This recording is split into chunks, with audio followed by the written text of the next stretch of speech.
Problems you want me to go over? All right. Well, we've been talking about the constant acceleration equations.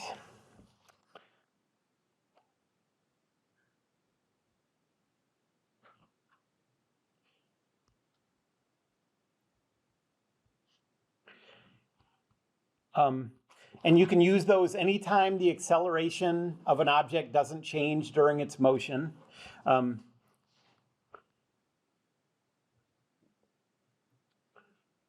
You know, we've been doing this in 1D, so you can use this for any one-dimensional motion during which the acceleration doesn't change.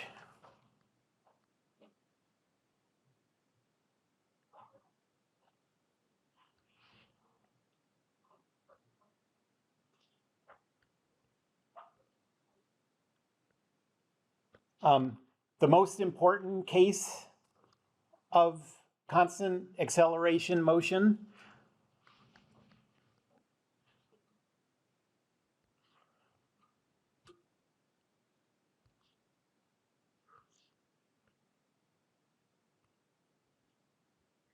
So the most important motion with constant acceleration is free fall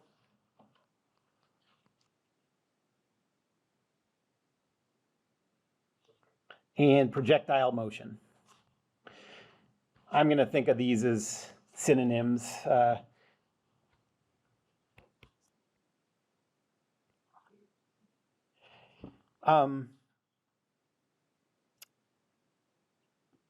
And if something is in free fall or projectile motion,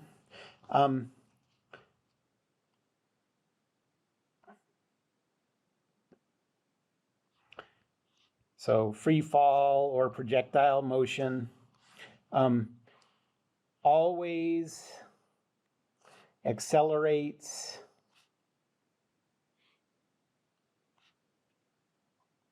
down at 9.81 meters per second squared.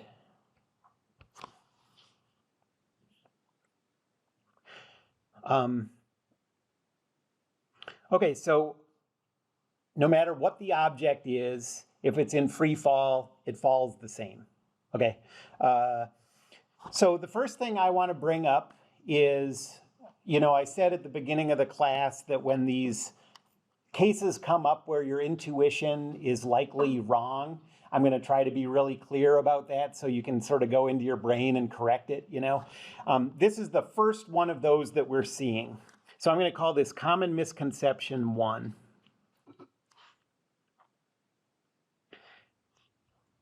And so common misconception number 1. And to correct this, it's going to take time, and every time you see something in free fall or whatever, you're going to have to think a little bit about well, how does this work? How does this work? You know? So it's often believed, this is the common misconception,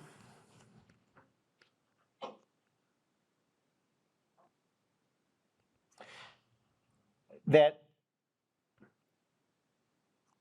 when a light object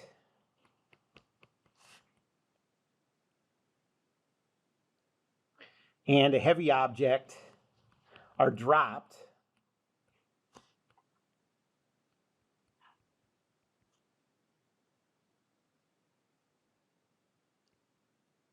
gravity makes the heavy object move faster, fall faster.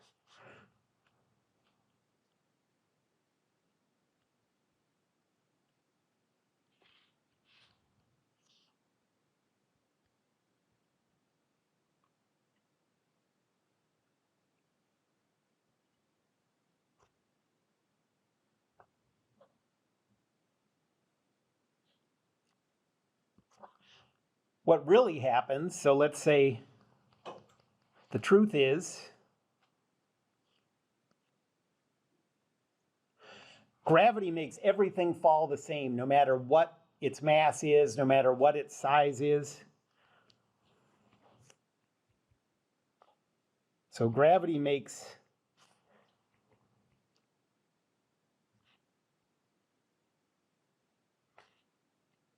everything fall the same, independent of its size.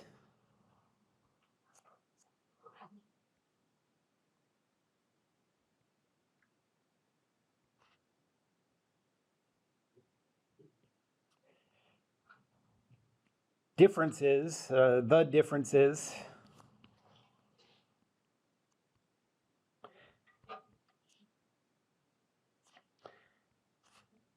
in how things fall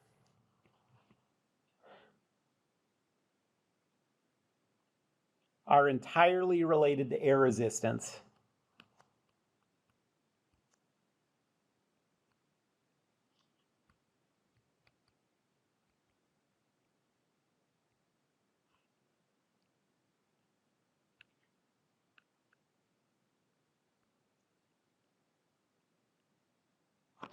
Okay, so this common misconception, until Galileo in the 1600s, there were very smart scientists who spent their lives trying to figure this kind of stuff out, and they were wrong about this. It's a very easy thing to get wrong. But when you see, and this common misconception comes from the fact that, if you take a rock to the top of the roof of a building or whatever, and take a feather or a balloon and drop them both, the rock will hit the ground a lot faster than the balloon or the feather. Well, that is entirely because air resistance has a bigger effect on a balloon or a feather than it does on a rock. Okay? So, yes? What if they're the same shape? If they're the same shape, well, the problem is, You have like a 2-pound ball and like a 20-pound ball. Right, and they're exactly the same Shape. Right. Think of a ping pong ball and a pinball. Those are the same shape and size, but big difference in how much they weigh. If you drop those off the top of a building, the pinball is going to hit the ground faster, and it's still air resistance. The thing is, this isn't really how we're ready to talk about this yet, but later we can maybe revisit it. But the air resistance on those two things is actually the exact same force because they're the same shape. But the force that's counteracting the two things is the weight. And the weight is bigger for the pinball than, so the pinball overrules the air resistance force more than the ping pong ball does.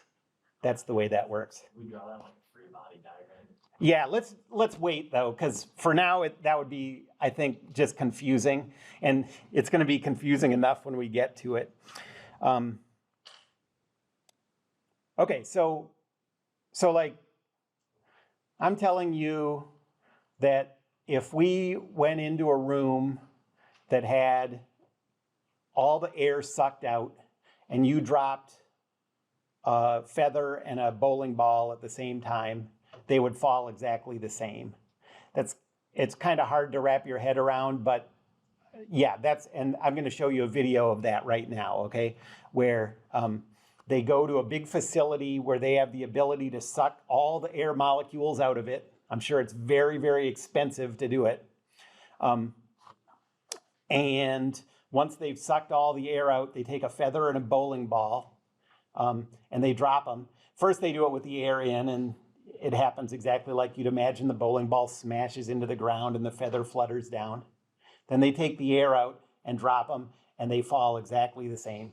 They both fall with an acceleration down of 9.81. It's really cool to see. Okay, well, let's watch it.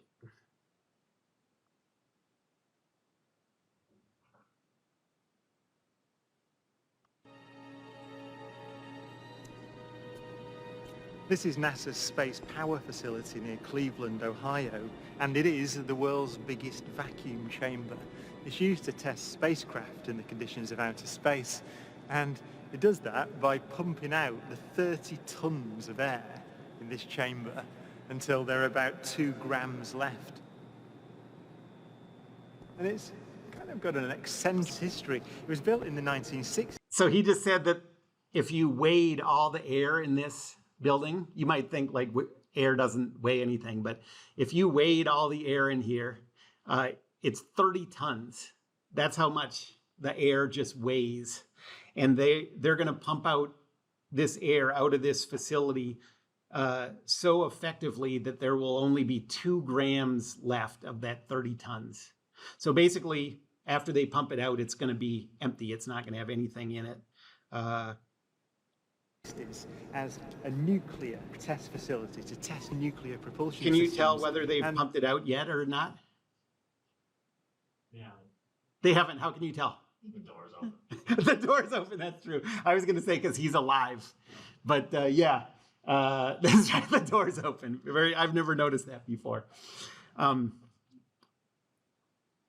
So, yeah, you don't want to go in a room that is a perfect vacuum. It's very, very bad for you. You can't breathe and you explode also because your internal organs and everything are pressurized to atmospheric pressure and you would explode.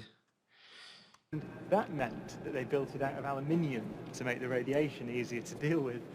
Aluminium is not the best thing, the strongest material to build a vacuum chamber out of. So they built an outer concrete skin, which is part radiation shielding and part an external pressure vessel, so that this thing can take the force that's present on the outside when it's pumped out to the conditions of outer space.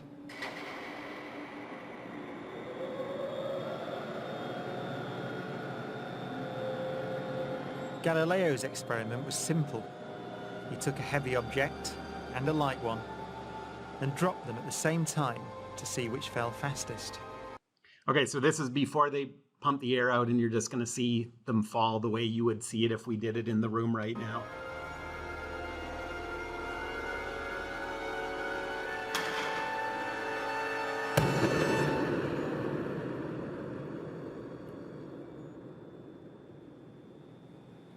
Now in this case, the feathers fell to the ground at a slower rate than the bowling ball because of air resistance.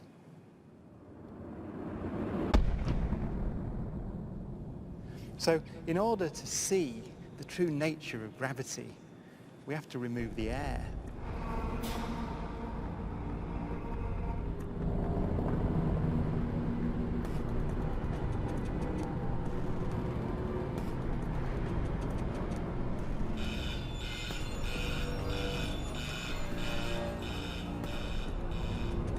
It takes 3 hours to pump out the 800,000 cubic feet of air from the chamber. Okay, we dropped 2 Militor in the last 30 minutes. But once it's complete, there's a near perfect vacuum inside. 6104 manual, 10% open. Station 1, go for drop. PCB 30-1, pressure set point at 240 psi. We are go for drop. 10, 9, 8, 7, 6, 5, 4. Cameras on. 2, 1. Release.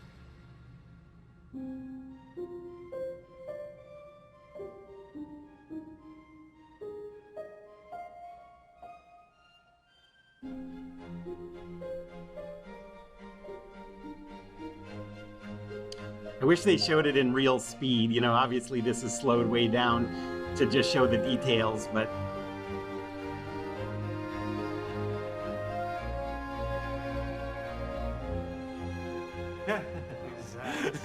Exactly. They came down exactly the same.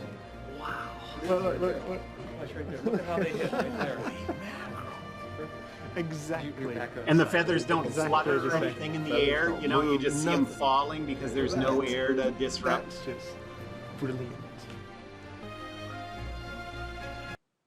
Okay. So that's it. I mean, that's sort of surprising, I think, to most people. but it's not gravity that makes feathers do what they do and bowling balls do what they do. It's the air resistance affecting them as they fall. And so in this class, when we talk about free fall and projectile motion, we're never going to do calculations that involve air resistance because it's more complicated. It's pretty, it's not really worth the extra mathematical difficulty for us. But it means that in order to use the approaches that I'm going to talk to you about for projectile motion and free fall, you have to ask yourself, is this object a good candidate for treating as if there's no air resistance? Okay, so we have to talk about what are the things that determine the effect of air resistance on an object, How could we figure out that a feather maybe wouldn't be a good candidate and that a bowling ball would be, okay?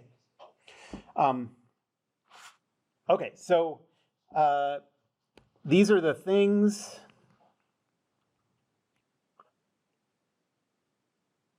that determine the effect of air resistance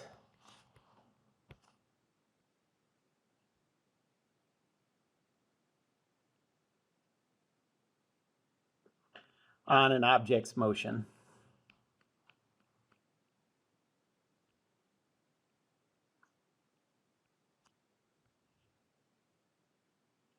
The first one is mass.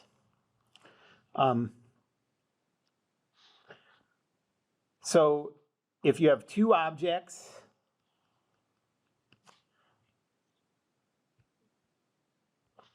with the same shape and size, like the two balls that you were asking about earlier,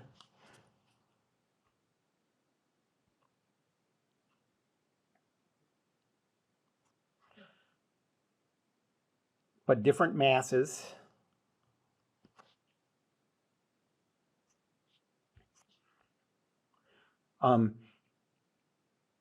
air resistance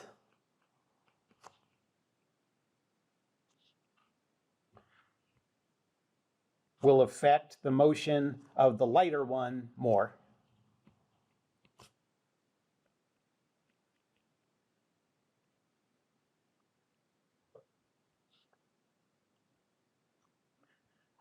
Okay, so that's why if you take a pinball and a ping pong ball to the top of the roof of a building and drop them, the pinball is going to hit the ground first, and you're not crazy, that will happen.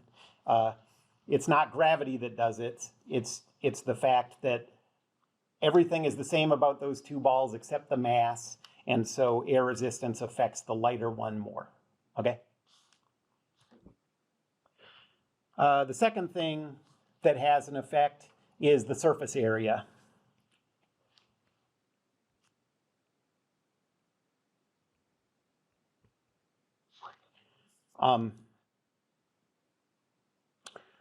So air resistance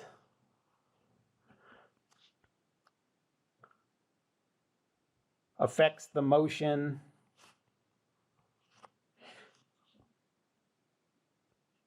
of objects with. Okay, so think about this now. What do you think? You think air resistance affects objects more if they have more surface area or less surface area? More. The more surface area a thing has, the more it's affected by air resistance. Think of a parachute. Like really all a parachute does is create a huge amount of surface area, okay? And so a person that jumps some distance without a parachute versus someone who jumps with a parachute, the parachute is affected by air resistance, which slows them down. Okay, affects motion of objects with more surface area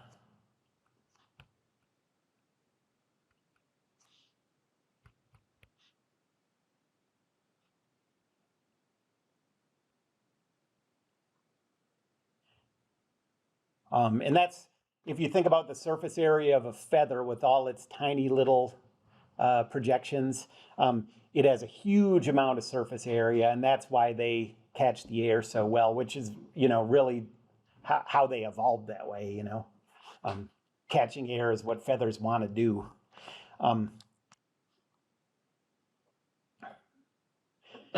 The third one, the last one, is the speed. So you think there's more air resistance when something's going faster or slower? Faster, that's right. So the faster an object moves,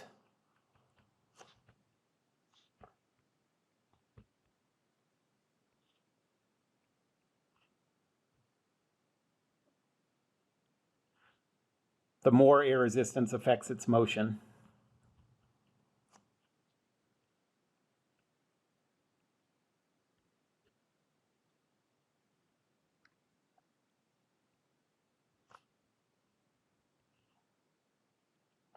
And in fact, speed is more important than those other two. And the reason for that is if you look at the equation that determines the air resistance that's applied to an object, speed is squared in the equation. So what the squared means in the equation is if you double an object's speed, the air resistance force is 2 squared, 4. You've multiplied the air resistance by 4. If you increase the speed by a factor of 8, 8 squared is 64, so you've multiplied the air resistance by 64. So speed is the most important determinant. And you see this in sports, like in the Olympics, you can see this kind of thing. Think of sports where things move really fast compared to sports where things move relatively much more slowly. Like if you think about race walking or even distance running in the Olympics or whatever, people are just wearing regular shorts and tank tops. Nobody's too concerned about aerodynamics because at those speeds, the effect of air resistance is small. It's not a big determinant of anything. Then think of like a downhill skier or something and think of the suits they wear or the people in the luge or something. Everything that they're doing is about reducing air resistance. They're wearing the rubber suits. They've put a lot of effort into thinking how to position their body. That's because the bigger speed causes a much bigger air resistance effect. Okay. Anybody have any questions about that? Okay, so if you have an object that's massive and pretty dense, like it doesn't have a big surface area, and it's not ever moving that fast, then air resistance isn't going to affect the motion of it very much. If you have an object that's really spread out and doesn't have a lot of mass, and it's moving really fast, then that's an object where you don't want to use this approximation. Okay?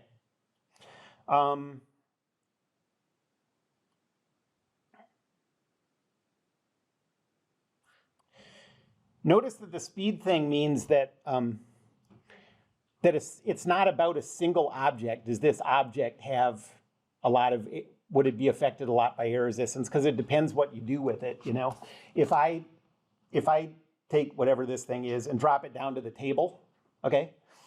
Everything I calculated, assuming there was no air resistance, would be very, very accurate because it never gets going very fast. But if I dropped it out of an airplane, my approximations, my calculations, assuming no air resistance, would give terrible results of what was happening because the speed would be so much greater. How do you think a parachute, how well do you think a parachute would work in the vacuum chamber? Not well. How well do you think a helicopter would work in the vacuum chamber? Not well. So yeah, in this vacuum chamber, if you had a helicopter and pulled all the air out and dropped it, maybe it's better to just imagine it on the ground trying to lift off. It can't do anything because a helicopter works through the interaction of the rotor with the air.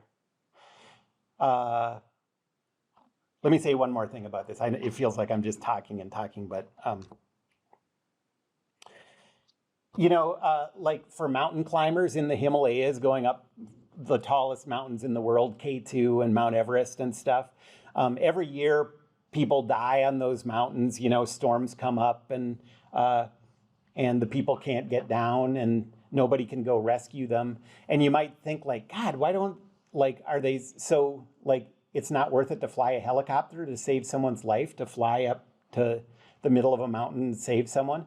The answer is, as the altitude increases, you have less and less air pressure. And as air pressure goes down, the effective air resistance goes down. And so helicopters are not capable of flying to the heights of those high mountains. You know, they can, when they need to, they can get a helicopter to the very low parts of Mount Everest, but it's still dangerous. And if somebody's up halfway up the mountain, helicopters just absolutely can't get there unless you carried it, which would defeat the purpose. Okay, so what I'm talking about with all this stuff is setting us up to use the constant acceleration equations. And so now we're going to use free fall and projectile motion problems with the constant acceleration equations. Before I get into some examples of using it, let me give you two really useful facts that are going to come up pretty often. So two useful facts for one-dimensional free fall problems.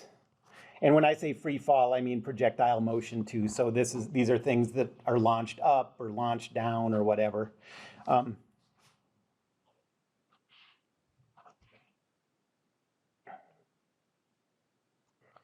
The first one is that whenever an object is dropped,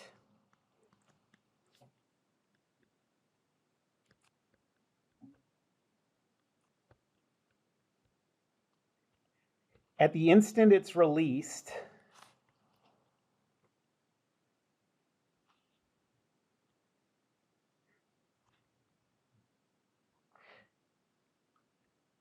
its velocity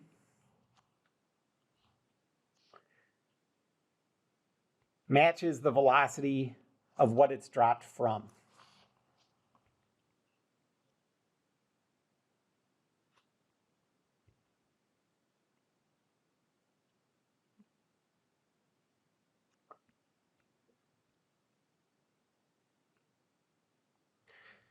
So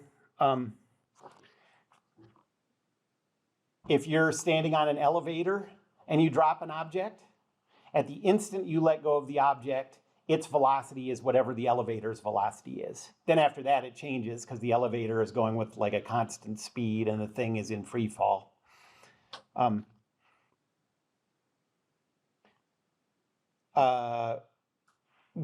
This would be a two-dimensional motion, so we won't do ones like this yet, but if you hold something out the window of a car while you're driving 50 miles an hour and let go of it, at the instant you let go of it, that thing is moving 50 miles an hour horizontally, just like the car. Then from there, you know, whatever forces are acting on it affect its motion.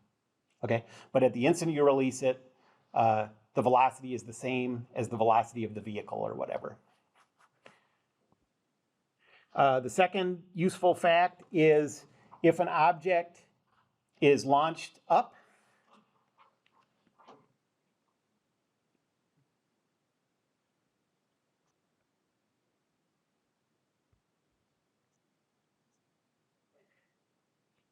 it reaches its highest point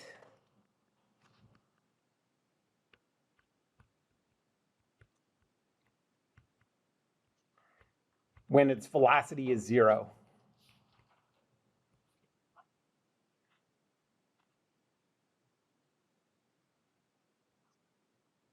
So anytime you see a question that asks about how high something is at its highest point or something that happens at the highest point of the motion, you're always going to use the fact that the velocity is 0 at that instant. Okay, we'll see an example like that today. Anybody have any questions before I get into a couple examples? Okay, so here's the first one.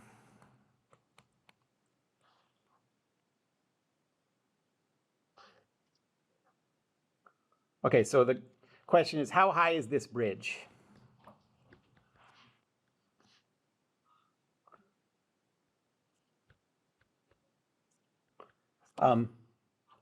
You can use this approach to figure out the height of things that you're standing on, but be sure that there's no one underneath you, because if you do this and the rock you drop hits someone, they're going to be very mad or dead. So let's say that this person is on this bridge. There's water below. And they don't have a tape measure that's long enough to measure how tall it is.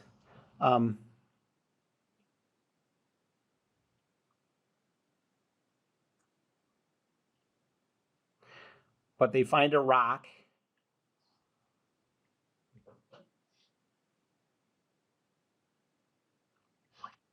Okay. And they have a stopwatch. So they find out, they measure that it takes 1.2 seconds for the rock to hit the water.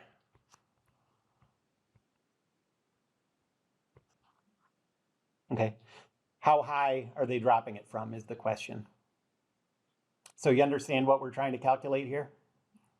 We're just trying to calculate the height of the rock at the instant it's released. The approach for problems like this it's exactly like any other constant acceleration problem. The only difference is in this kind of problem, we always know what the acceleration is. It's always 9.81 meters per second squared down, okay?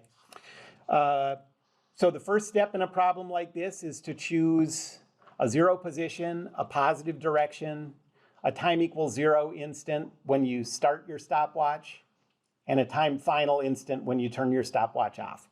So for free fall problems, I always just choose my 0 position to be like the lowest point in the problem. So it'll be the water, the ground, or whatever.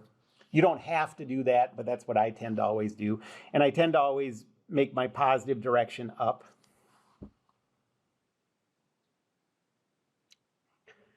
And if you always make your positive direction up, since the acceleration of gravity is 9.81 down, it's always going to be negative. Okay, our acceleration is always going to be negative. Time equals 0. So what are we going to call, what instant are we going to turn on the stopwatch? Yep, the instant it's dropped.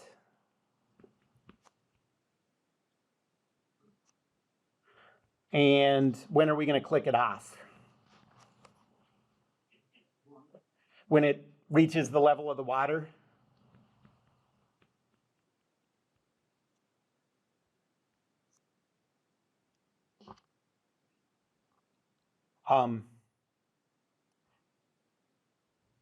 By the way, whenever you choose your time final to be when an object hits something like the ground or the water or whatever, really what you're doing is figuring out how long it takes to get down to that level. We're not going to assume that it actually hits anything. You can think of it as like our time final is going to be the instant right before it hits the ground.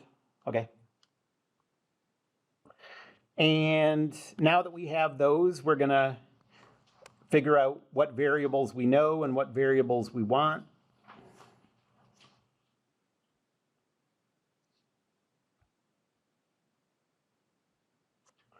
So that's all 6 of the possible variables.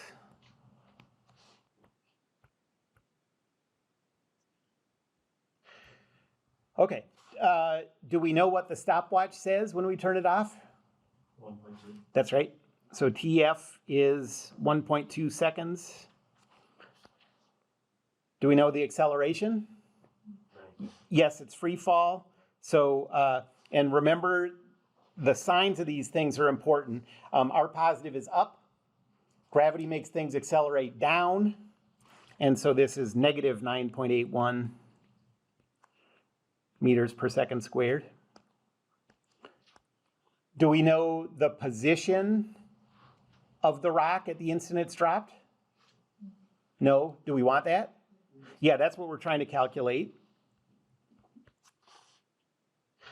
Do we know the position at time final? Yes. So PF is equal to 0. That's where we put our 0 position. Do we know the velocity at the instant that it's dropped? Yeah, what is it? Perfect. Yep. VI is 0. And then finally, do we know the velocity when it hits the water, or the instant right before it hits the water? No, it's going to be speeding up as it goes down. We don't know what it's going to get to. Okay, well, so now we're looking for one of the constant acceleration equations that has pi in it, and everything else in it is listed here. The one that works, and I'll show you that it works, is PF is equal to PI plus VITF plus 1/2 ATF squared.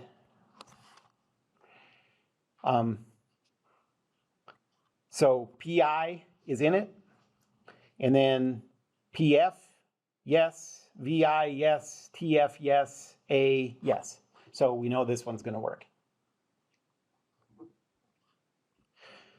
So if I plug these in, we got 0 is equal to PI plus 0 times 1.2 is 0 plus 1/2 times negative 9.81 times 1.2 squared. That goes away. So you get 0 is equal to PI minus 7.06. Add 7.06 to both sides, and you get that PI is equal to 7.06 meters. So like around 22 feet.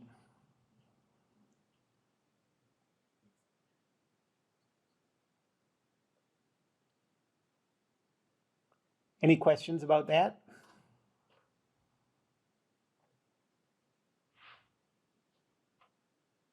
Okay, well, let's see. Now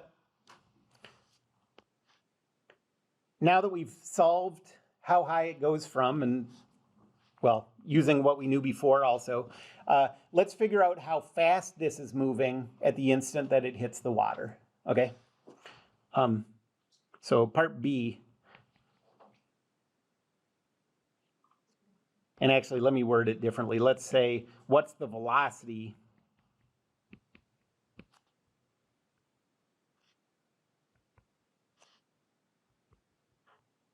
when it hits the water?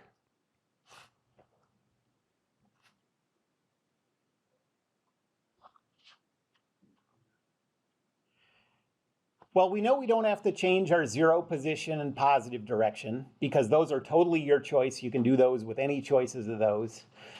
Is there any reason that we have to change our time equals 0 or our time final instance to no?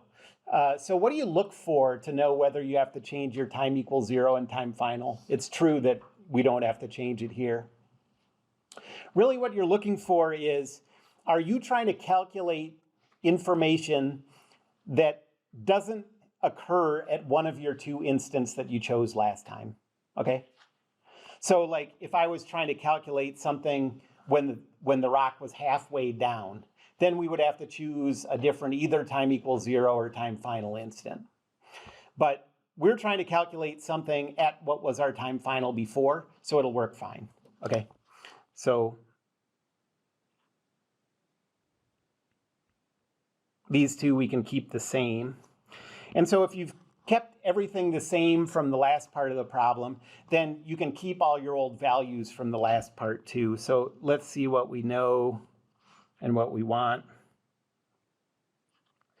So all the things we knew before stay the same. Time final is 1.2 seconds.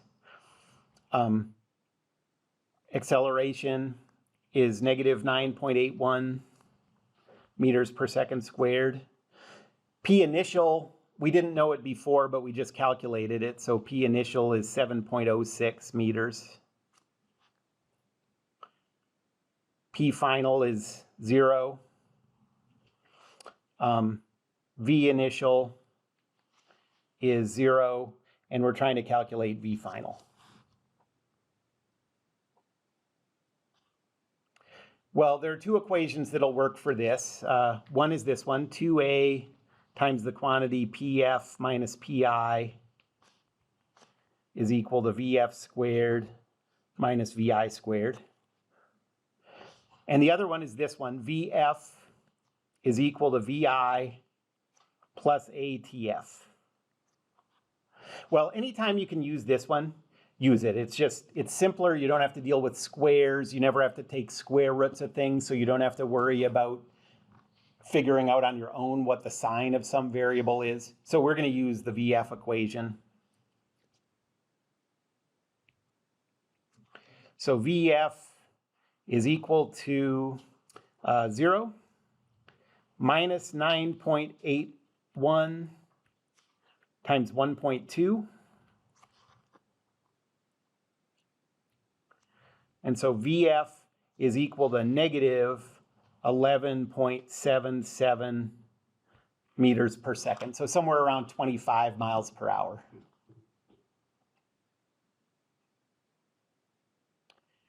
The negative, does that make sense? Yes, this object is going to be moving down. We call their positive direction up, so that has to come out negative. Okay. Is this speeding up or slowing down? It's speeding up as it falls. You know that from experience. And you also, that's what our numbers say, because we have a velocity and acceleration that are both negative. So remember, for something speeding up, velocity and acceleration have to have the same sign. Okay?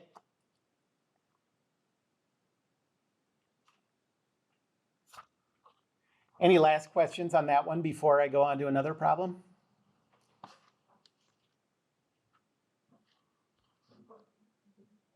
Okay, let's just do another one. So this time, instead of an object being dropped, we're going to throw an object straight up into the air. So let's say that a ball is thrown straight up from a height of 3 meters.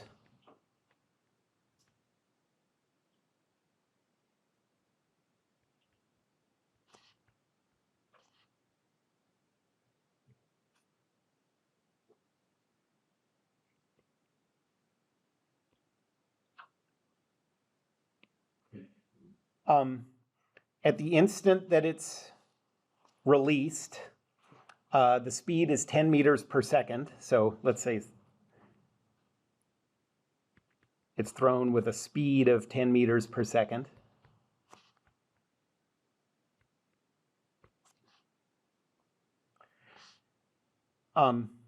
We want to calculate first how high the ball is at its highest point.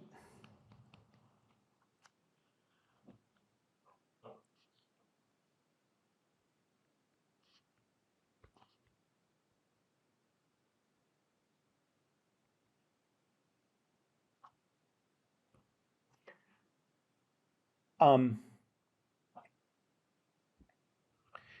then second, we want to calculate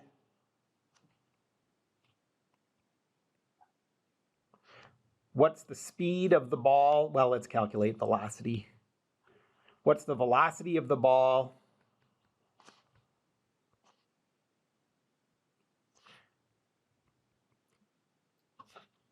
when it falls back to a height of 3 meters?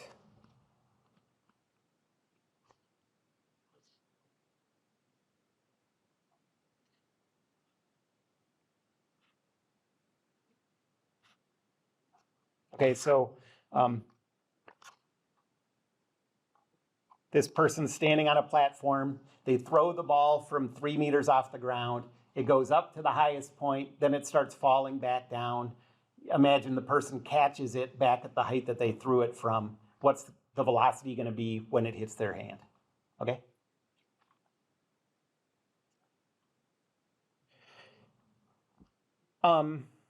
So let me draw a little diagram of what's going on. So here's the ground. And this object starts at a height of 3 meters. and it goes up and then just comes back down exactly the way it came. And we want to figure out the height at that highest point. So the first thing we have to do is choose a 0 position and a positive direction. Like I said, I'm just always going to choose 0 on the lowest point in the problem and positive up. You don't have to do that, although I do think it helps avoid mistakes to always do it the same way, and this is just the way I do it. Now we have to choose a time equals 0 and a time final instant. What's going to be our time equals 0 instant? Thrown, yep. And now we're doing part A.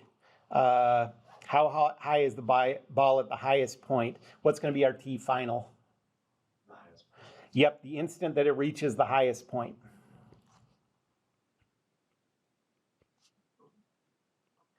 So remember, you're choosing those instants based on what instance you have information at and what instance you're trying to find information at.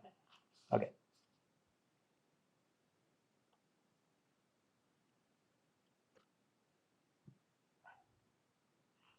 So now we can go through the list of the variables.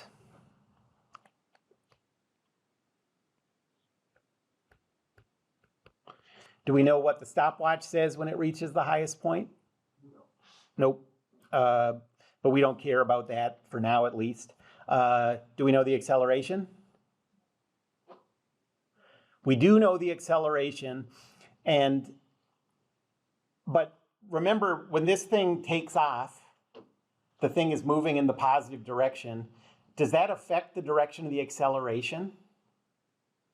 It doesn't, and that's a pretty common mistake for people to make. The velocity starts out positive and ends up negative, but the acceleration is down at 9.81 the whole time, okay? And to make sense out of that, think about what happens when you throw an object up into the air. It slows down until it stops for an instant. Well, what has to be the case with the velocity and acceleration directions for something to be slowing down? They have to be opposite. So if the velocity is up and it's slowing down, acceleration has to be down. Then it gets to the highest point, starts speeding up on the way down. What has to be the case for the directions of velocity and acceleration if it's speeding up? Then they're in the same direction, so they're both down. So it's a place where a lot of people make mistakes, but just don't make mistakes because it's always the same. No matter what's happening, if the thing is in free fall, the acceleration is down at 9.81. Okay, so A, since my positive is up, A is negative 9.81.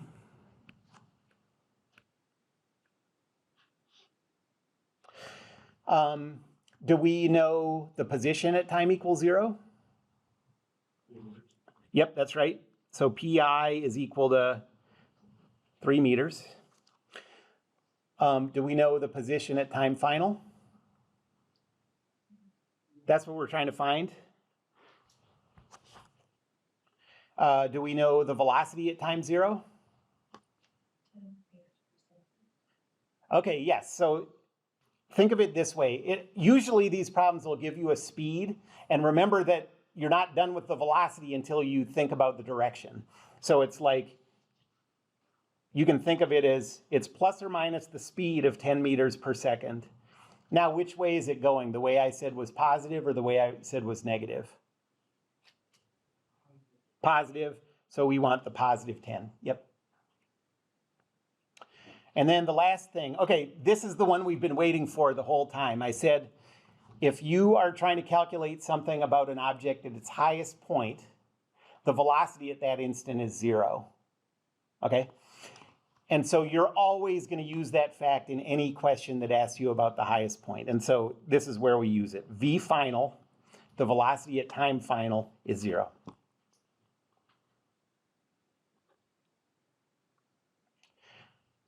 Okay, is there an equation that works with these? This one should. Let's try it. So 2a times the quantity PF minus PI is equal to VF squared minus VI squared. PF, yes. And then A, yes. PI, yes. VF, yes. VI, yes. So that one works.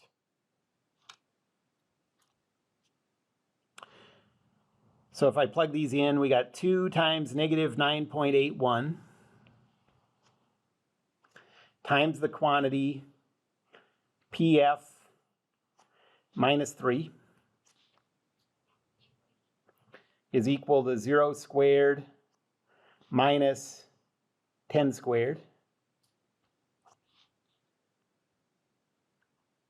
So this says negative 19.62 times the quantity PF minus 3 is equal to negative 100.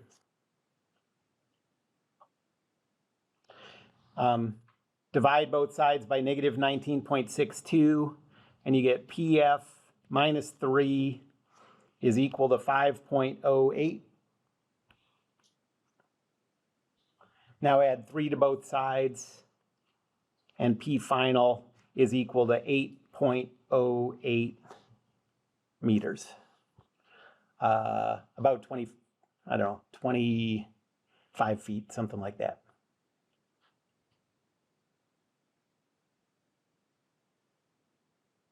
Any questions about that?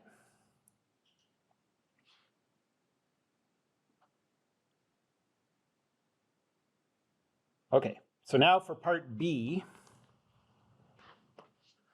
we're trying to figure out the velocity of the object once it reaches its highest point and then falls back to the height that it started at.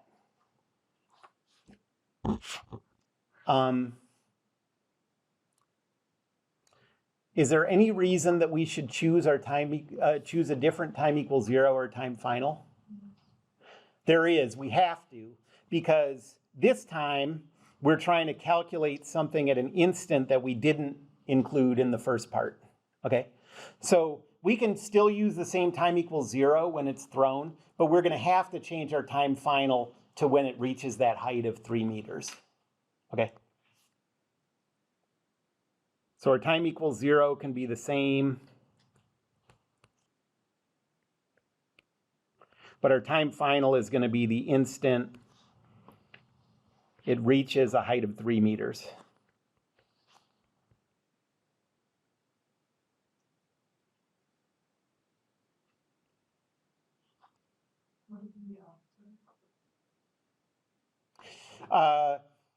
T equals 0 is going to be when it starts at 3 meters, but then, yeah, it's going to get, so the height is the same at both of these two instants now.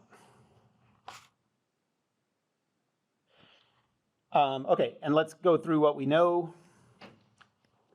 and what we want. We still don't know anything about the time, so I'll leave that out. Acceleration is negative 9.81. P initial is positive 3 meters. P final this time is also positive 3 meters. It's ending at the same spot it's starting at. V initial, just like it was before, is positive 10 meters per second.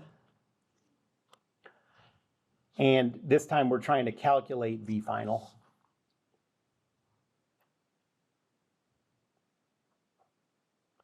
The same equation will work again here.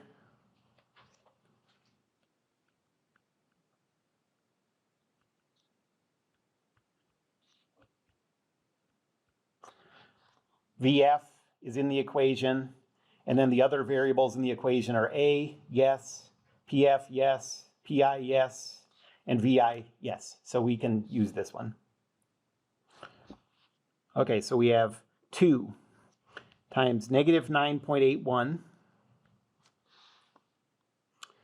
times P final minus P initial, so that's 3 minus 3, is equal to V final squared minus V initial squared. Well, notice 3 minus 3 is 0. So 0 multiplied by 2 multiplied by negative 9.81. This stuff all comes out to be 0. Okay. So we have 0 is equal to VF squared minus 100. Now add 100 to both sides. You get 100 is equal to VF squared. And there's one more trick in this problem that you have to be careful of. This is an easy thing to miss too. To get the answer, you probably noticed we just have to take the square root. But remember, when you take the square root of a variable, the answer can be positive or negative. Okay, so take the square root of both sides and you get VF is equal to plus or minus 10 meters per second. And now you have to think physically about what's happening with the motion in order to choose which one of these we want. Is when the ball lands in the person's hand, is it moving in the positive or negative direction? Negative. So the velocity at that instant is negative 10 meters per second. Okay? Yeah. In the equation before in A, Yeah. I got 5.0. Did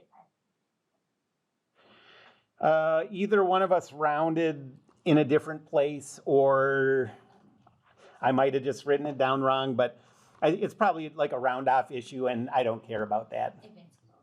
Yeah, I mean, what I'm going to be looking at is the steps that you follow, and if it makes sense, then that's fine. You could write 5, and I don't care as long as the steps are right, you know. Okay, well, I want you to notice something. The speed is the same on the way up as it is on the way down. That's always the case if there's no air resistance. So notice,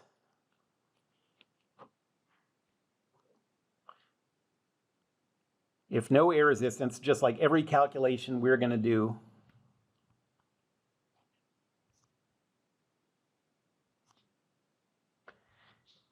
it has to be the case that at any height,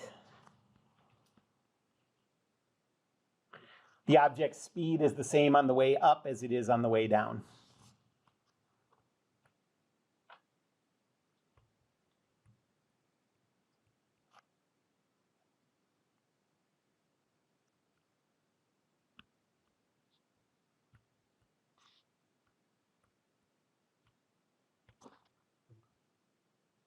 Okay, well,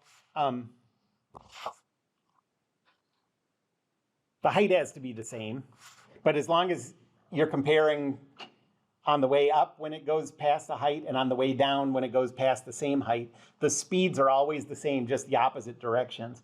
So think of like a bullet. Like, well, first of all, is there a lot of air resistance on a bullet? Yes, a huge amount, because it's going so fast, you know.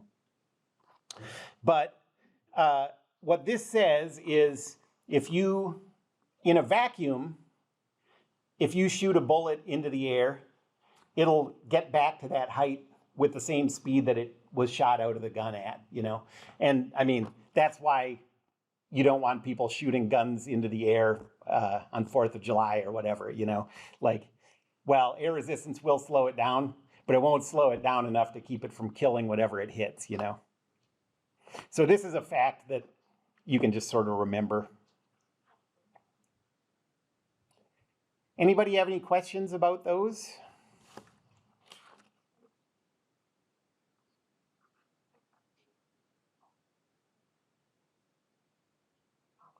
Let's see.